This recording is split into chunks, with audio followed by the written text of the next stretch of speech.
할렐루야, 아멘. 오늘 전하는 말씀이 저와 여러분에게 하나님의 음성으로 들려질 수 있기를 축복합니다. 아멘. 오늘 다들 컨디션 괜찮죠? 점심 맛있게 드셨습니까? 오케이. 자, 그럼 한번 설교 한번 시작해 봅시다.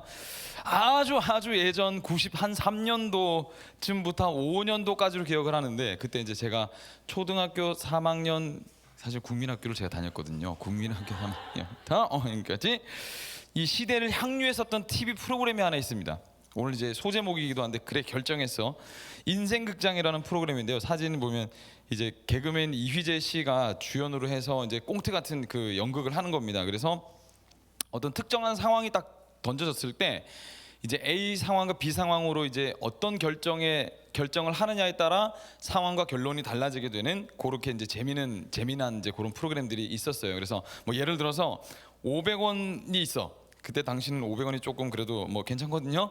그래서 이걸로 복권을 사느냐 할머니를 적선하느냐, 그러면 빠밤 이렇게 하면서 이제 그래 결정했어요 하면서 이제 저렇게 둘 중에 하나를 하는 거거든요. 그러면서 이제 이 결정에 따라서 미래가 어떻게 달라지는지를 막 보여주는 그런 재밌는 프로그램이 기억납니다. 선택에 따라서 상황이 완전히 갈라지게 되는 건데, 다시 보니까 이제 좀 추억이 돋더라고요.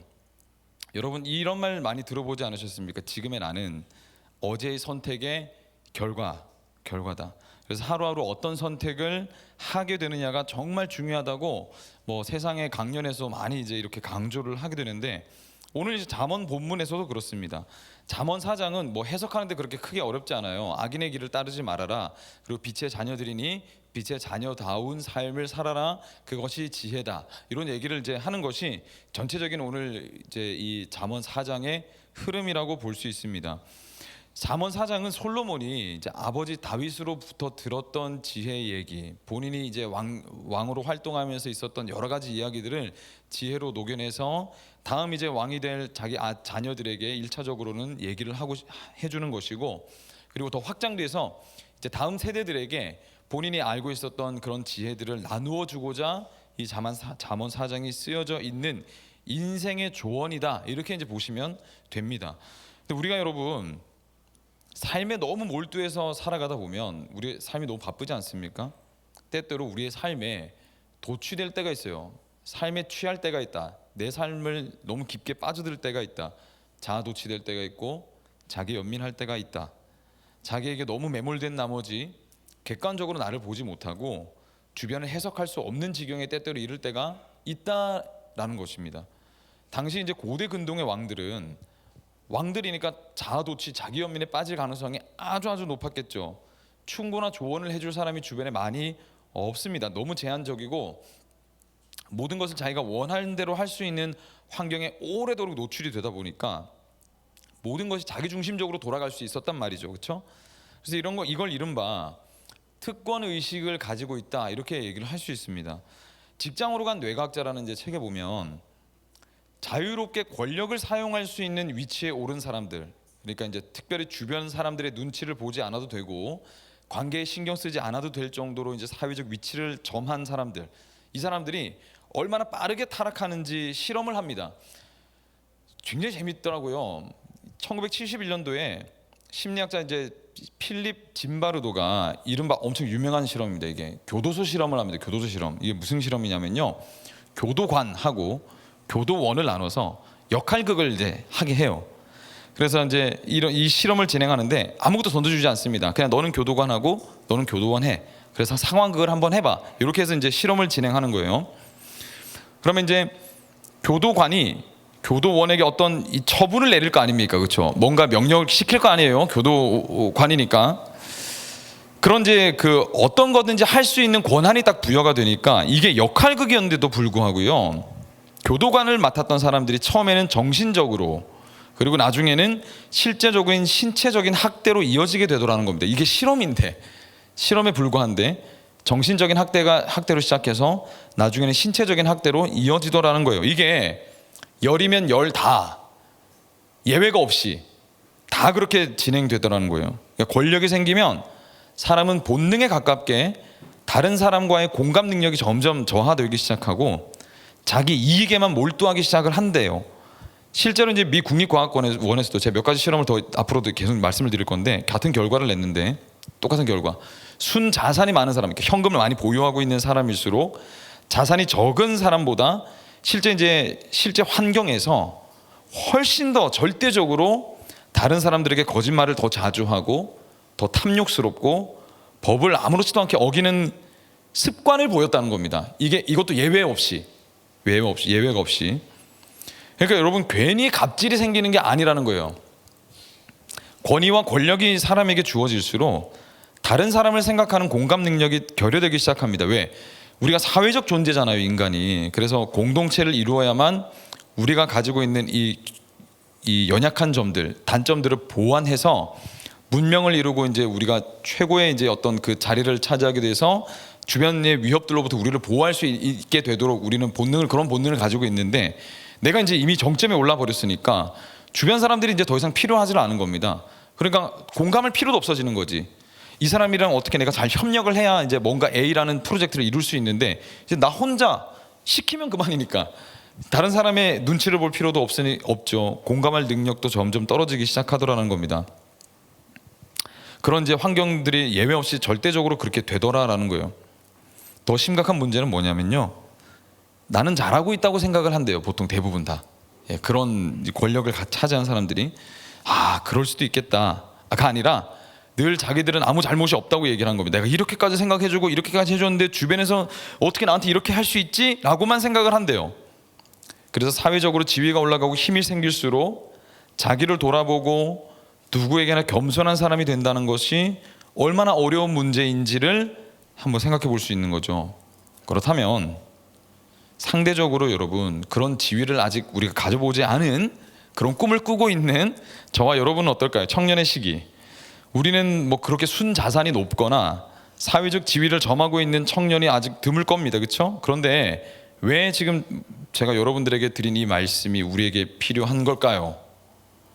우리는 사실 자기중심성, 성경에서는 내가 하나님이 되고자 하는 죄성을 자기중심성의 죄라고 얘기하지 않습니까? 근데 이 자기중심성이 폭발적으로 튀어나오게 될 때 이제 이런 증상을 일으키게 되거든요, 우리 안에. 근데 이건 자기중심성의 죄가 폭발하는 건요, 여러분, 사회적 지위가 높거나 권력을 가지게 됐을 때만 작동하는 건 아닙니다. 반대로 내가 열등감에 시달리고 있을 때도 여전히 자기중심성의 죄는 작동을 해요. 그렇지 않습니까? 우월감이 젖어 있으면 난 정말 대단해, 나 같은 사람 잘 없지, 저 사람은 나랑 좀 급이 안 맞으니까 못 놀겠어, 그죠? 내 말만 들어야지, 이 정도는 할 수 있지 않아? 난 잘해주는데 쟤들이 능력이 없어서 지금 문제야. 이게 철저히 자기 위주의 생각만 하는 사람이 됩니다. 그렇죠? 권력이 있으면. 근데 이건 내 영혼에도 치명적입니다. 왜? 하나님을 생각하지 못하고 하나님을 닮아가지 못하게 돼요. 왜? 내가 내 삶의 주인이 되어버리니까. 반대로 여러분, 열등감은 어떨까요? 열등감. 나는 아무것도 못해, 난 자격이 없어, 나는 왜 이럴까, 나는 정말 잘하는데 저 사람은 왜 저럴까, 내가 만만해 보이나? 여기서도 여러분, 우월감과 마찬가지로 철저하게 나만 계속 생각합니다. 자기중심성의 죄는 내가 우월할 때나 내가 열등하다고 생각할 때나 동일하게 똑같이 터져나오는 죄다라는 거예요. 사회적 위치에 따라서 우월감과 열등감을 느낄 수 있습니다. 그런데 이건 여러분, 비단 사회에서만 일어나는 일이 아니라요, 우리 신앙생활에서도 똑같이 일어날 수 있는 문제입니다. 내가 하는 지금 여러분 신앙의 여러 행위들이 있잖아요. 행동들이, 기도하고 말씀 보고 사역을 하고 리더십으로 활동하는 모든 것들, 이거를 여러분 주님이 나에게 주신 덤으로 얻은 인생으로 감사함으로 살아내는, 주님 앞에 고백하는 것이 되지 않으면 이거는 반드시 권리 획득으로 가게 되거든요, 우리가 하고 있는 것들이. 그러면 어떻게 됩니까? 내가 주를 위해서 이렇게까지 했는데 주님이 어떻게 나한테 이럴 수 있어 라고 얘기하는 건 뭡니까? 내가 주님을 위해서 뭔가 이렇게 권리를 획득했다고 생각을 해서 그렇게 얘기를 하는 거거든요. 그렇죠? 이게 우리가 신앙생활에서도 이런 것들이 똑같이 터져 나올 수 있다는 겁니다. 방언하느냐 하지 못하느냐, 신앙생활 10년 했느냐 20년 했느냐에 따라서, 내가 먼저 교회를 정착했느냐 하지 않았느냐에 따라서, 목사님이랑 친하느냐 친하지 않느냐에 따라서, 말 몇 마디 섞어봤느냐 안 해봤느냐에 따라서, 회장 해봤느냐 안 해봤느냐에 따라서, 리더십이냐 아니냐에 따라서 엄청 다양한 원인과 이유들로 우리가 우월과 열등을 나눌 때가 있죠. 그리고 여러분 연애 관계에서는 어떨까요? 우리 청년들, 내가 저 사람보다도 더 우위에 있다고 생각하거나 그렇지 않다고 생각하면 연애 관계에서 똑같이 이 일들이 일어납니다. 데이트 폭력은 그냥 일어나는 게 아니에요. 우리는 결국 여러분 어떤 모양으로도 삶을 살든 이 월등감과 우월감과 열등감, 이 두 죄성이 우리에게서 나올 수 있다는 것을 우리가 알고 있어야 되고, 우리는 이 두 부분에서 다 구원을 받아야 합니다. 왜냐하면 내가 나에게만 계속 집중할수록 우리는 자아도취되어지고 현실과 점점 더 동떨어집니다. 현실에서 내가 뭘 적용해야 될지, 어떻게 나아가야 될지에 대한 감각이 흐릿해지기 시작해요. 나에게만 계속 집중하기 시작하면, 나를 알고 적을 알면 백전백승이라는 말이 있지 않습니까? 그렇죠? 나를 알고 적을 알았으면요 여러분, 거기에 합당한 선택을 할 수 있어야 됩니다. 그래야 승리를 할 수 있어요. 그래서 선택이 그만큼 중요하다는 겁니다. 잘못됐다는 걸 아는데도 계속 그렇게 선택을 할 건지, 아니면 다른 길을 한번 내가 나서 볼 건지. 오늘은 선택에 관한 말씀을 할 건데요, 전체 주제는 경청이죠. 그러니까 여러분 한번 잘 들어보십시오. 여러분이 어떤 선택을 해야 될지를. 먼저 여러분, 저는 오늘 세 가지를 말씀드릴 건데, 첫 번째는 하나님 자녀라는 정체성은 좋은 선택을 하게 만든다라는 부분을 얘기할 거고요. 두 번째로는 선택을 하게 만드는 뿌리가 뭔가를 살펴볼 겁니다. 그리고 마지막으로는 그리스도를 선택하는 것이 나의 꿈을 이루는 가장 좋은 선택이다. 이렇게 이제 한번 나아가 보시면 좋겠어요. 첫 번째, 하나님 자녀라는 정체성은 좋은 선택을 하게 만듭니다. 다시 뇌과학 이야기로 한번 돌아가서, 여러분 없던 권력이 생기고 권위의식을 느끼게 하는 특권의식이 생기기 시작하면요, 예외가 없이 사람을 도구화시키기 시작합니다. 윤리의식이 사라져요. 내가 지금까지 지켜왔었던 규칙이, 내가 이제 한 단계 딱 올라서자마자 나는 이 규칙으로부터 자유한 사람이야 라고 생각을 하기 시작한다는 거예요. 이것이 예외가 없습니다. 내 특징이 딱 하나 있어. 한 번에 바로 그렇게 되지는 않습니다. 한 번에 바로 그렇게 되지 않아요. 그 생각이 들어오기 시작하고, 권위라는 것이 그렇게 생긴다고 하더라도 한 번이 두 번 되고, 두 번이 세 번 되고, 세 번이 익숙해지게 된다는 것이죠. 맛을 보기 시작하고 주변에서 자기를 떠받들어주고 굽신거리고 머리를 조아리니까 점점 더 과감한 선택을 하기 시작하더라라는 겁니다. 그리고 그렇게 한 번, 두 번 작은 선택들이 모이고 모여서 진짜 괴물이 된다는 거죠. 갈라디아서 6장 7절 8절 말씀 읽어봅시다. 시작.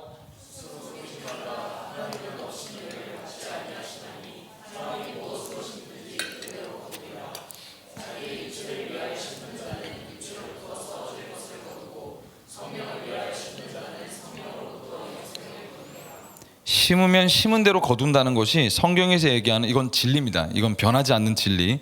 여러분이 뭘 심느냐에 따라서 반드시 그것과 관련된 것을 거두게 됩니다. 이건 변하지 않습니다. 무조건 심는 대로 반드시 거두게 돼요. 그래서 성경에서는 좋은 것, 선한 것, 하나님의 것을 심으라고 그렇게 강조를 하는 겁니다. 고린도전서 9장 27절 말씀 한번 읽어볼까요? 시작. 내가 내 몸을 쳐 복종하게 함은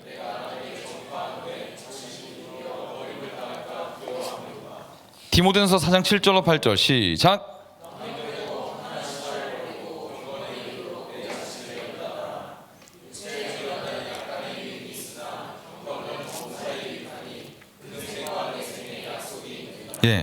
좋은 것을 심어야 되는데, 그럼 좋은 것을 심는다는 것이 뭔가? 내가 내 몸을 쳐서 하나님의 말씀에 복종시켜 나가는 것이 좋은 것을 심는 좋은 방법이다라는 거예요. 그러니까 여러분, 우리가 예수를 믿는다고, 그러니까 예수님 믿게 됐습니다, 제가 인격적으로 예수님 만났습니다, 이런 얘기를 한다고, 고백한다고 해서 바로 곧바로 좋은 사람이 되지 않습니다. 우리는 힘이 생기면요, 남을 짓밟고 도구화하는 세상의 본성을 따르도록 되어 있어요. 그러니까 본성을 거스르기 시작해야 된다는 거죠. 그렇죠? 그런데 어떻게 그렇게 거스를 수 있는가? 저와 여러분들이 하나님의 자녀라는 정체성을 가지고 있기 때문에 그렇다는 거예요. 이 정체성에 걸맞는 삶을 살기 위해서 본능에 끌려가지 않도록 매일을 연단해 나간다라는 거예요. 예수를 만난 저와 여러분은 하나님의 자녀가 됐고 영생이 저와 여러분의 것이 됐습니다. 그렇죠? 그러니까 이것이 우리의 기본 세팅 바탕이에요. 바탕. 저와 여러분들이 예전처럼, 예수 믿기 전처럼 형편없이 뭐 세상으로 치달아가는 그런 존재가 아닙니다. 저와 여러분들은 예수 그리스도로 말미암아 새로운 생명을 얻은 사람들이라는 거예요. 이 정체성 위에 분명히 여러분들이 서 계셔야 됩니다. 아무리 여러분 넘어지고 때때로 무너지고 죄를 짓고 피폐해진다 하더라도 저와 여러분들은 하나님의 자녀, 이 정체성은 흔들리면 안 된다는 거예요. 누구도 이 정체성을 뺏어갈 수 없고 이 사랑을 끊을 자가 없다고 하나님 말씀하지 않으셨습니까? 그러니까 여러분 이 정체성 위에 분명히 서 계셔서 넘어지든 쓰러지든 상관없이 이 정체성 위에서 좋은 가치들을 더 얹어낼 생각을 하셔야 된다는 겁니다. 죄 지었다고 넘어졌다고 나는 하나님 사람이 아닌가? 그런 생각하지 말라는 거예요. 여러분이 하나님 자녀라는 사실은 변함이 없다라는 겁니다.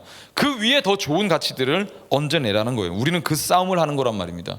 그래서 영적 전쟁인 거예요. 영적 전쟁, 영적인 전쟁. 선한 바탕에 계속 악한 유혹들이 오게 될 겁니다. 근데 잘 분별해가지고 여러분들의 이 좋은 바탕 위에 좋은 것들을 계속 쌓아 올리고 계속 붙여나가라는 말이에요. 영생을 얻은 운명을 여러분 소유하셨으니까 여러분 그 넉넉함으로 사랑을 흘려보낼 수 있게 됐으니까 그 사랑을 한번 흘려보내보고 섬겨보고 뛰어넘어보고 좋은 가치를 선택해 보자는 겁니다. 사랑을 갈망하지 않아도 여러분들이 주님의 사랑을 이미 충분히 주님 여러분들에게 주셨어요. 누군가에 관심 받지 않아도 괜찮고요. 여러분들에게 뭐가 없어도 결핍되는 게 아닙니다. 여러분들이 그렇게 생각할 뿐이지 주님은 여러분에게 이미 충만하게 모든 걸 다 주셨어요. 그 위에 분명히 서 계시란 말이에요. 목사님 저는 그게 안 믿어지는데요. 그럴 수 있죠. 그래서 말씀을 보는 겁니다. 그 사랑에서 우리를 끊어낼 수 없다고 말씀이 변하지 않고 흔들리지 않고 이 말씀이 우리에게 말씀하고 있는 거니까 그 말씀 위에 서셔서 좋은 것들을 분별하여 좋은 것들을 취하자라는 거예요. 넘어지나 엎드러질 수 없는 사람들이 저와 여러분이라는 겁니다. 그렇게 좋은 선택들이 쌓이고 쌓이면 세상에서는 볼 수 없는 선한 영향력을 가진 그리스도인으로 저와 여러분이 살아갈 수 있게 된다는 거죠.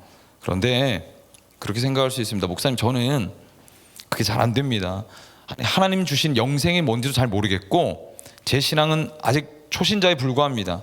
제 안에는 너무나도 제 욕망이 자주 튀어나올 때가 있어서 절제되지 않을 때가 너무 많습니다. 아직도 저는 하나님보다는 세상 문화가 더 좋은 것 같아요. 이렇게 생각할 수 있지 않습니까? 그러면 여러분 그런 청년들에게는 최소한 우리 규칙을 잊지는 말아보자라는 거예요. 잠언 4장 1절로 2절 한번 읽어봅시다. 시작.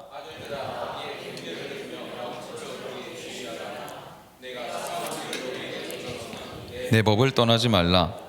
잠언 4장이 솔로몬이 아들들과 다음 세대에게 전하는 말씀이라고 했잖아요. 그렇죠? 그 말을 지금 우리가 보고 있는 건데 우리가 주목할 부분이 하나 있습니다. 4절에 보면 이렇게 말씀합니다. 읽어볼까요? 시작.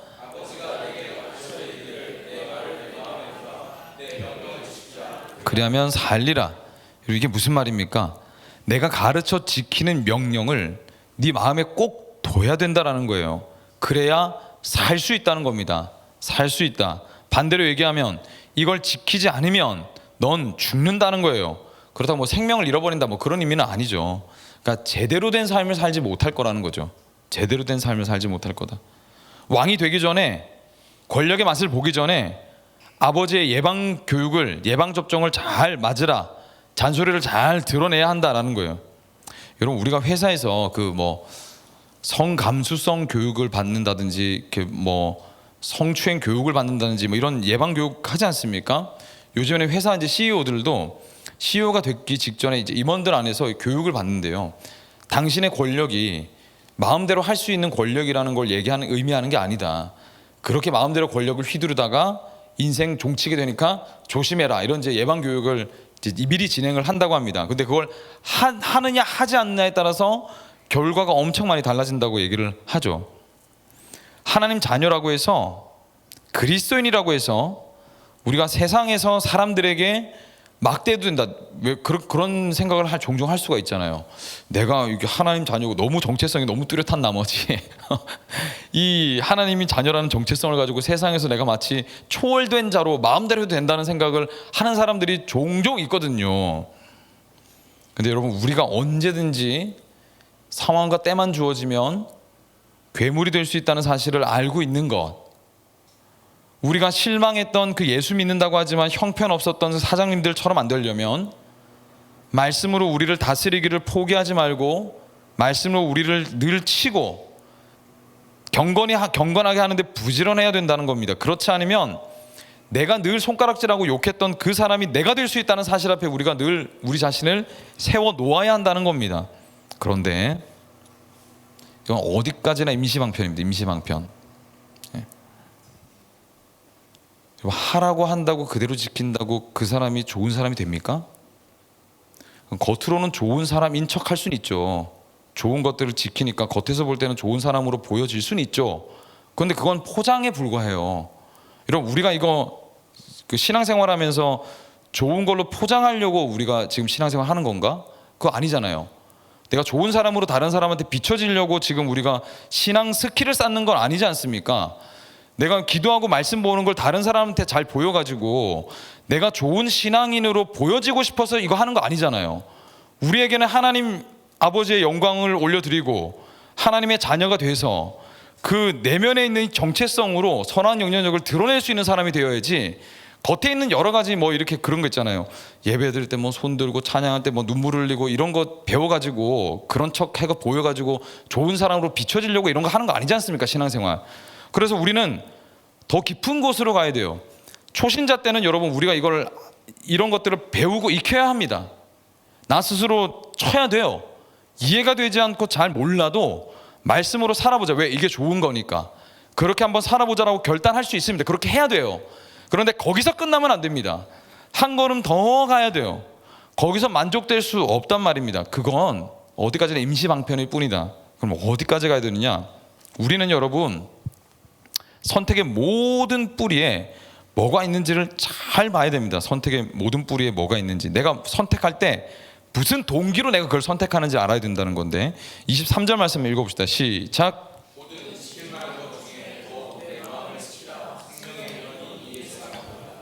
성경에서는 여러분 마음이라는 걸 엄청 중요하게 생각합니다. 왜? 마음에 생명이 있다고 생각하거든요. 마음은 모든 행동의 뿌리입니다. 그러니까 내가 선택하고 움직이게 하는 모든 원인은 다 마음에 있습니다. 그래서 내가 말씀대로 행동하려면 내 마음이 말씀에 영향을 받아야 말씀대로 살 수 있게 되죠. 그렇죠? 기도를 하는 것도 내 마음의 기도의 중요성을 알아야 기도를 정말 하게 됩니다. 하나님과의 교제가 필요하다는 걸 내 마음이 느껴야, 그래야 하나님 앞에 가게 된다는 거예요. 마음이 모든 것을 시작을 만든다. 그러니까 모든 행동에는 다 마음이 뿌리가 된다는 겁니다. 마음에 뭐가 있느냐에 따라서 행동이 다 나오게 되는 무조건입니다. 이건 모든 행동은 마음에 뭔가를 결정했기 때문에 나오는 거예요. 다 마음이 결정하는 겁니다. 그럼 이 마음이 뭘 근거로 결정할까요, 여러분? 마음은 늘 뭔가를 찾아 헤매거든요. 뭐가 없나 계속 찾아 헤매요. 내가 이걸 가지면 의미를 가질 수 있을 거야. 뭔가를 마음에 먹습니다. 그럼 그게 행동으로 반드시 나타나게 돼요. 마음은 늘 뭔가를 찾아 헤맵니다. 이게 내 마음에, 내가 이 마음을 먹으면 내가 괜찮아질 수 있을까? 요걸 내가 먹으면, 내 마음에 먹으면 내가 이런 사람이 될 수 있을까? 이걸 늘 찾아 헤맨다는 거예요. 예를 들어서 단골로 등장하죠. 돈. 많이 벌어야 되겠어. 돈이 전부야 라고 마음을 딱 먹으면 어떻게 되겠습니까? 그때부터 그 사람은 모든 행동의 초점이 돈에 맞춰집니다. 그래서 돈과 관련된 모든 행동들이 즉시로 다 세팅이 돼요. 돈을 벌 수 있는 모든 방법들을 찾아보기 시작하고, 모든 것이 다 돈을 묵상하게 됩니다. 모든 생각은 다 돈으로 귀결돼요. 돈에 관련된 행동으로 다 옮겨지게 됩니다. 뭔가 하나를 볼 때마다 저건 얼마일까? 뭘 볼 때마다 저건 얼마쯤 될까? 내가 얼마를 벌 수 있을까? 모든 게 다 이렇게 세팅이 됩니다. 그죠? 그 다른 모든 건 그 이후로부터는 아무것도 중요하지 않게 됩니다. 그래서 행복해질까? 여러분, 돈만 많이 준다고 해서 선택한 그 직업이 나를 행복하게 할 수 있을까요? 재능과 상관없고 만족과도 상관없고 오로지 돈만 많이 주는 그것이 내 궁극적인 직업이 되면 절대 행복하지 않습니다. 근데 돈을 많이 버는 게 내 마음에 들어와 버렸으니까 그걸 모든 걸 다 희생시켜 버리는 거예요. 돈 버는 데다가 다 쏟아붓는 거죠. 돈을 많이 있게 만들려고 유지하려면요, 불법도 저질러야 됩니다. 사람들을 철저하게 도구로만 봐야 돼요. 왜? 돈을 많이 벌어야 되니까요. 사람들을 최대한 많이 뽑아먹고 시켜먹어야 내가 돈을 많이 벌 수 있을 거 아닙니까? 그러니까 그때부터 사람은 다 도구가 되기 시작하죠. 등쳐먹고 사기쳐야 돈을 많이 벌 수 있습니다. 제가 예전에 목회를 그만두려고 했던 적이 있지 않습니까? 그때 제가 이제 뭐 할까 생각했던 적이 있었어요. 잠깐. 그때 이제 제가 처음으로 딱 떠올렸던 거, 그게 이제 퀵 서비스나 배달을 한번 해볼까 했어요. 생각하지 않고 사람들에게 시달리지 않고 가장 간단하고 단순하게 할 수 있는 뭔가가 저한테 필요했는데 그게 딱 그거더군요. 그래서 이제 오토바이를 한번 사보자 해서 이제 찾아보기 시작했는데, 제 지인이 오토바이 메케닉이었어요. 수리하는 이제 지인이 있었는데 물어봤죠. 제가 어떤 얘기를 해주냐면요, 안 떼먹는 업자는 없다. 세상에 안 떼먹는 업자는 없다. 다 떼먹을 거다. 근데 떼먹어도 제대로 된 물건을 팔고 수리해주는 사장님을 만나야 된다. 그 사람을 내가 소개시켜 주겠다라고 했어요. 왜 제가 세상이 정직할 거라고 생각을 했던 걸까요? 그건 되게 순진한 생각이었던 거죠. 세상이 정직하게 모든 것을 내어줄 거란 생각을 하지 말아야죠. 그게 세상입니다. 근데 그렇게 정말 세상 방식대로 내가 원하는 돈만 있으면 돼 라는 방식을 마음에 두게 되면 내가 가장 먼저 무너지게 됩니다. 돈을 통해서 우리가 목적하는 바가 뭡니까? 내가 살고 세워지려고 돈을 벌려고 했던 거잖아요. 근데 돈을 내 마음의 1순위로 두게 되면 돈 때문에 내가 망가지게 된다는 거죠. 다른 예로 결혼, 나는 훌륭한 사람을 만나서 결혼해야만 돼. 이게 이제 우리 청년의 아주 큰 이슈 중에 하나죠. 그렇죠? 그래야 내가 행복할 거야. 내가 행복하게 결혼하지 않으면 난 불행할 거야. 모든 것이 결혼 관계의 1순위로 딱 내가 마음을 먹게 되면 어떻게 될까요, 여러분? 우리 그리스도인들이 특히 이제 이런 생각들을 종종 하고는 하는데요. 좋은 사람, 모세와 같은 사람, 그죠? 여호수아와 같은 사람, 갈렙과 같은 사람, 예. 이런 사람이 나를 이끌어줄 이제 사람일 수 있어. 신앙이 아주 튼튼한 사람, 뿌리를 깊게 내린 그런 사람을 만나려면 여러분, 도대체 얼마나 까다로운 기준을 만들어야 되겠습니까? 그럼 결혼했어. 예를 들어서 정말 하나님이 허락하시는 놀라운 은혜와 그 역사하심 안에 정말 뿌리가 아주 깊게 내린 믿음 있는 사람을 내가 만나서 결혼했어요. 그 사람이 신앙적으로나 성품적으로 예수님 뺨을 후려칠 정도가 돼야 되는데, 그런 사람이 되게 하기 위해서 내가 얼마나 그 사람을 쥐어잡겠습니까? 그 사람이 올바른 사람이 돼야 내가 올바른 사람이 될 수 있을 거라고 기대하고 있으니까 얼마나 쥐어잡겠어요? 얼마나 통제를 하겠어요? 조금이라도 어긋나는 모습을 보이기만 하면 바로 이제 오른뺨 대고 자 왼뺨 돌려 대봐라 한번 때리고, 정신 못 차리냐, 네가 하나님 사람 돼야 내가 하나님 사람 될 거 아니냐, 정신 못 차려 더 하나님 앞에 가야지. 기도 몇 시간 했어 너 지금? 30 그거 가지고 2시간 3시간 할 때까지 문 안 열어줄 테니까 들어가서 기도하고 와. 그래서 하겠죠. 그걸 얼마나 통제하겠어요. 예? 목사님, 제가 그럴 줄 알고 저는 아무나 있으면 됩니다. 그것도 틀렸어요, 여러분. 결혼이 목적이 돼서 너무 절박해서 아무나 만나면 그것도 인생 끝나는 겁니다. 일과 경력이 중요하면요, 나를 혹사시키고 내 정신 건강, 육체적인 건강 다 잃어버릴 겁니다. 가정을 외롭게 만들겠죠. 결혼하고 나서 그렇게 일에 미쳐 있으면 돈, 결혼, 경력 뭐 다 한번 넣어보세요. 이런 것들이 여러분 삶의 가장 중요한 선택 1순위가 되기 시작하면 그것들이 여러분을 가장 1순위로 망가뜨리기 시작할 겁니다. 여러분의 결혼 생활을 불안하게 만들고요, 여러분의 재정 상황을 어렵게 만들 겁니다. 여러분의 커리어가 무너지면 견디지 못하게 될 거예요. 결국 여러분, 우리 마음이 무엇을 가장 사랑하느냐, 여러분의 마음의 1순위가 무엇이냐가 여러분의 모든 행동과 인생을 결정합니다. 돈, 관계, 성공을 하나님보다 그럼 더 사랑하면 어떻게 될까요? 우리의 삶은 무너집니다. 왜? 그건 여러분의 삶을 신경 쓰지 않거든요. 그래서 우리는 사랑의 좀 질서를 세울 필요가 있어요. 여러분, 이렇게 우리 마음의 원인을 알았다고 한번 해봅시다. 아 그래, 내 마음에 지금 내가 1순위로 지금 내가 먹고 있는 거, 내 커리어 뭐 성공이든지 돈이 됐든지 인정이든지 인간관계든지 뭐 여러 가지 것들을 한번 먹었다고, 마음의 원인을 알았다고 한번 해봅시다. 내가 지금 내 마음에 돈이 가장 1순위가 됐구나. 그러면 이걸 다시 주님으로 바꿔야 되겠다. 여기까지는 여러분 누구나 다 생각을 합니다. 우린 그리스도인이니까요. 그래야 바로 잡히게 될 거라고 우리는 생각을 해요. 거기까지 생각할 수 있습니다. 그래서 말씀 보고 기도해야 되겠다. 이게 여러분 배운 게 도둑질이라고요. 우린 자연스럽게 또 행동을 바꾸면 괜찮아질 거라고 생각합니다. 물론 행동을 바꿔야 합니다. 근데 그거보다 더 먼저 되어야 할 것이 있어요. 왜 여러분 우리가 한번 생각해 봅시다. 매주 주일마다 이렇게 성경 읽고 기도하고 하나님 부르짖고 예배 가운데 은혜를 누립시다라고 도전하지만 내일 하루 딱 예배 끝나고 한번 돌아가 보세요. 여러분 왜 다 까먹고 아무것도 안 할까요? 여러분 은혜 받아가지고 충만해가지고 눈물 펑펑 흘려가지고 주님 이제 주님 위해 살겠습니다 이래가지고 이제 다 닦고 이제 교회 딱 나갔어. 문 밖을 딱 나가자면 말자 하나님이고 뭐고 다 날아가 버려. 사라져 버려. 증발되어 버려. 아무것도 몰라. 월요일날 다시 또 내가 하던 루틴대로 그냥 또 그렇게 살아가. 왜 그렇게 할까요 여러분? 왜 주일에 그렇게 눈물 콧물 다 흘리는데 월요일만 되면 다시 리셋이 되는 거고 다 까먹고 왜 아무것도 경건과는 상관없는 행동을 또 그렇게 하고 있을까요? 사랑의 질서를 세우지 않기 때문입니다. 내 마음에 질서를 세워놓지 않았기 때문이에요. 잠언에서 계속해서 얘기하는 것이 뭡니까? 생명으로 가는 길을 따라가야 된다라고 얘기를 해요. 그죠? 생명을 잃어버린 길을 선택하지 말아라고 하는 겁니다. 다른 말로 마음의 질서를 세워놓으라는 거예요. 사랑에도 질서를 세워놓으라는 겁니다. 아무리 뭔가가 아무리 사랑한다 하더라도요 하나님보다 더 사랑하면 안 된다는 걸 얘기하는 거예요. 그거 순서가 바뀌면 안 된다는 겁니다. 우리는 여러분 그리스도인이 된 지 얼마 되지 않아가지고 이 변화된 마음을 어떻게 사용해야 될지를 우린 잘 모릅니다. 이 사용 방법을 잘 몰라요. 변화가 된 건 알겠는데 변화된 마음을 어떻게 사용해야 되는지를 잘 모르는 거죠. 방법을 까먹어요.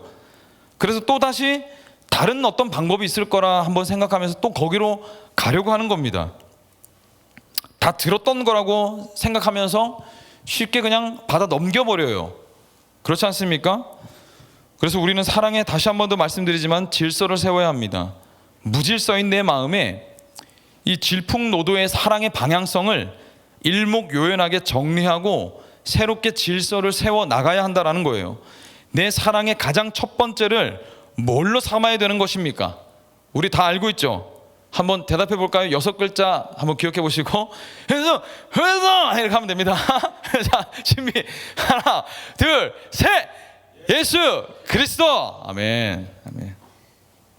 다른 방법 없습니다 여러분. 당신의 모든 것을 사랑해서 당신의 모든 걸 던지신 예수 그리스도 우리의 마음의 가장 1순위로 삼지 않으면 우리는 무너져 버릴 겁니다. 다시 십자가로 다시 복음으로 돌아가야 합니다. 반주 나와주시고요. 여러분의 삶이 흔들리고 깨어지고 넘어질 때마다 여러분들이 기억하셔야 되는 것은 다시 십자가로 다시 예수 그리스도에게로 다시 복음으로 이것을 기억하는 겁니다. 끊임없이 다시 돌아가야 해요. 끊임없이 다시 돌아가야 합니다. 그 엔도 슈샤쿠가 쓴 침묵이라는 책이 있어요. 여러분 이거는 꼭 한번 읽어보십시오. 17세기에 카톨릭이 일본에 이제 선교를 하러 갑니다. 이제 예수를 전하러 가죠. 근데 일본이 이제 뭐 대단한 민족들 아닙니까? 그 천황을 숭배해야 되는데 이제 그 그리스도교 기독교가 들어오니까 이거를 정상으로 다시 돌려야 될 거 아니에요. 천황을 숭배해라. 예수 숭배하면 안 된다. 배교를 강요받는 이제 시대가 도래하게 됩니다. 그게 이제 소설로 쓰여져 있는 거거든요. 인상적인 장면이 뭐냐면 실제로 당시에 후미에라는 제도가 있었는데 사진 하나 띄워주세요. 이게 이제 배교를 강요하는 건데 이게 동판으로 만들어진 예수님 상이 있어요. 예수님 그림을 발로 밟고 지나가게 만드는 거죠. 야, 너 예수님 저버렸어? 예, 저 이제 예수 안 믿겠습니다. 그러면 여기 앞에 보이지 동판.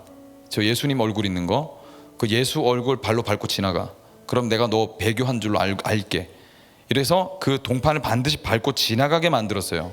이게 후미의 제도였는데 실제로 이제 배교를 강요받으면 예수 믿었던 사람들이 이제 가장 그 가정에서 그 가장부터 시작해가지고 저 카메라 조금만 옮기겠습니다. 지금 뭐 그림 나와 있으니까 괜찮죠? 여기 동판 하나 설치해놨어. 그러면 이제 아빠가 먼저 와가지고 자, 이제 예수님 저버립니다 하면서 이 동판을 밟고 지나가야 돼. 그러고 나면 두 번째로 자녀들이 와가지고 아이들이 차례대로 이 예수님 얼굴을 짓밟고 지나갑니다. 그리고 마지막으로 이 가정의 이제 어머니가 이제 예수의 얼굴을 밟고 지나가죠. 그러면 이제 배교가 성립되는 거예요. 예수님 저버리고 예수 믿지 않고 살겠다. 만약에 그렇게 하지 않으면 어떻게 됩니까? 전부 다 끌려가서 어마어마한 고문을 받았다고 합니다. 이게 너무 끔찍해가지고 제가 말씀을 드릴 수는 없고, 그 중에 하나가 이제 일본은 온천이 유명하잖아요. 온천 엄청 뜨거운 물을 계속 끼얹는 겁니다, 사람 몸에다가. 그래서 배교할 때까지, 아니면 죽는 거죠. 그렇게 이제 고문을 당했는데, 이게 실제입니다. 실제 역사. 그래서 배교할 수밖에 없도록 만드는 거예요. 소문이 퍼지면 얼마나 무섭겠습니까?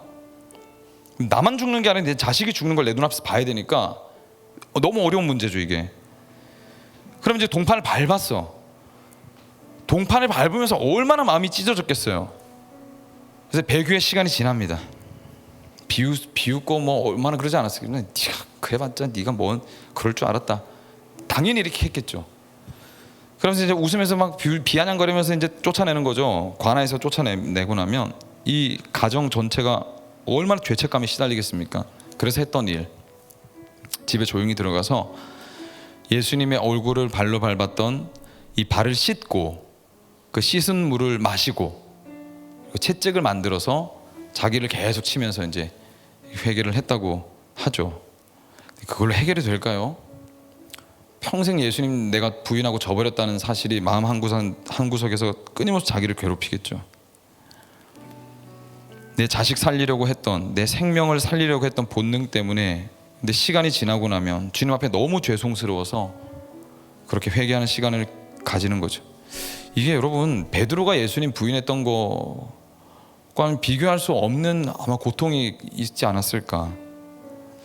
근데 이 역사적 사실을 모티브로 해서 이제 소설이란, 침묵이란 소설이 쓰여졌는데, 실제 인물이 등장하기도 합니다, 이 소설에서. 이 주인공이 로드리고 신부예요. 아주 젊고 패기가 있는 신부인데, 주를 위해 살겠노라 기고만장해가지고 일본으로 선교하겠노라 패기 들어갑니다. 이제 이 신부가 가지고 있었던 건 종교적 교만이었죠. 근데 자기 생각하고 너무 상황이 많이 다른 거예요. 선교하다가 핍박당해가지고 자기가 전도했던 성도도 다 끌려 들어가는 걸 보게 되는 겁니다. 박해가 절정에 달하게 되고, 이 신부도 잡혀 들어가게 됩니다. 밤마다 이상한 소리가 들리는 거예요. 코 고는 소리 같은 게. 알고 보니까 이제 고문당해가지고 피가 흐르는 소리였던 거죠. 나중에 이제 그 관리가 찾아옵니다. 그래서 이렇게 얘기를 해요. 야, 네가 전도했던 신자들 다 배교한다고 얘기했어. 그런데 안 돌려보내줄 거야. 네가 오늘 너도 배교한다고 얘기하지 않으면 네 성도들을 전부 다 이 자리에서 다 죽여버릴 거다. 이렇게 얘기를 한 거죠. 고민하고 또 얼마나 고민했겠습니까? 왜? 신부가 어떻게 신앙을 저버려요?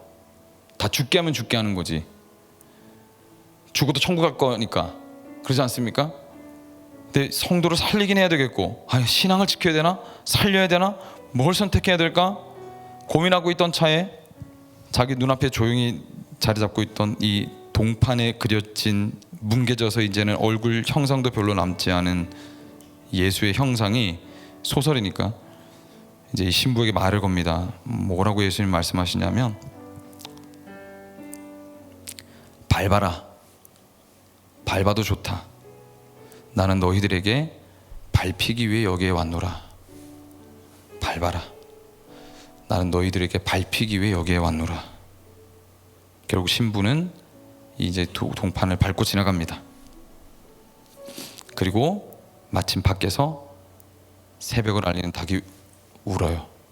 베드로의 부인 사건을 이제 소설에 그렇게 담아놓은 거죠. 소설에서 여러분 말하고 있는 것처럼 예수 그리스도께서는 우리에게 높임을 받으려고 오신 분이 아닙니다.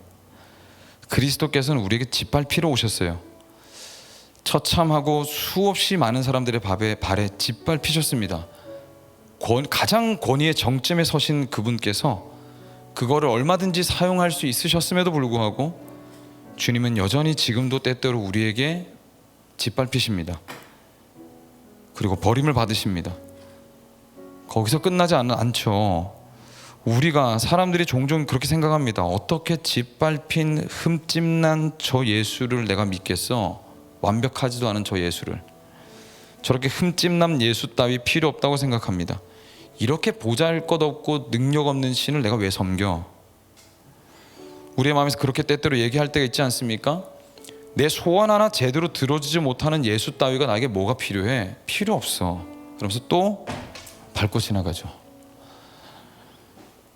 주님은 오늘도 우리에게 수없이 짓밟히고 계십니다. 근데 주님께서 왜 도대체 그렇게까지 하시는 걸까요? 다 짓밟으시면 되잖아요. 너 왜 말을 안 들어? 너 왜 이렇게 안 해? 너 이것까지 밖에 못해? 내가 얼마나 기다려줬어? 주님이 우리를 밟고 지나가셔야죠. 근데 오늘도 왜 우리에게 밟히시는 것입니까? 왜 그렇게까지 낮아지셔야 되는 거냐는 거죠. 그렇죠, 여러분. 우리가 낮은 곳에 있고 우리가 올라갈 수 없으며 우리가 여전히 비참한 곳에 있고 우리를 살리려고 그리스도께서 낮아지지 않으시면 우리를 만나실 수 없기 때문입니다. 이것을 여러분 사랑 말고 뭘로 설명할 수 있겠어요? 주님에게 있는 그 사랑의 질서 안에는 가장 1순위는 저와 여러분입니다. 언제나 1순위는 우리죠.